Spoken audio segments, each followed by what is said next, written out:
In 1959, 9 experienced hikers from the Ural Polytechnic Institute set out into the frozen Ural Mountains of Russia, led by 23-year-old Igor Dyatlov, confident and well-prepared for one of the hardest winter expeditions in the country.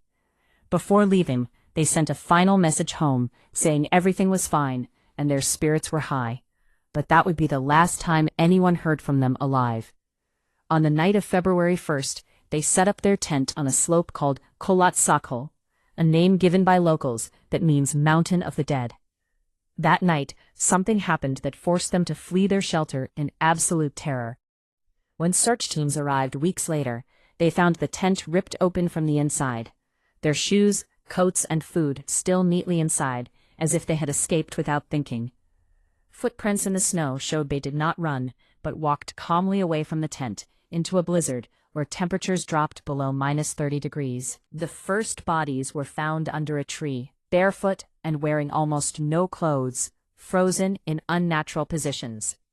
More bodies were discovered farther away, some with cracked skulls and crushed ribs, yet with no external wounds on their skin.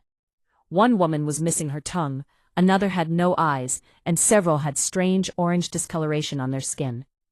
Even more disturbing, traces of radiation were found on some of their clothing.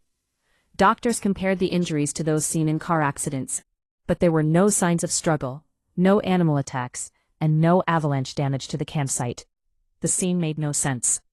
Over the years, many theories emerged. Some said an avalanche forced them out, but the tent was still standing.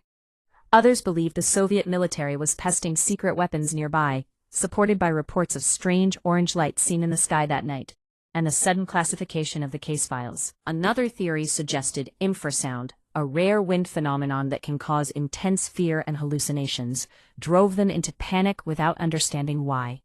Local legends spoke of dark figures roaming the mountains, and even search teams reported feeling watched while recovering the bodies.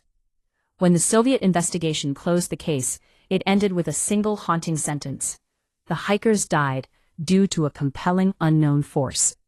From their diaries and final photographs, one truth remains clear: they did not fight each other, and they tried to return to their tent, crawling through the snow until their bodies could no longer move. Their last pictures show smiling faces, unaware that fear would soon erase their future. Whatever happened that night was powerful enough to make 9 young people abandon safety and walk into certain death.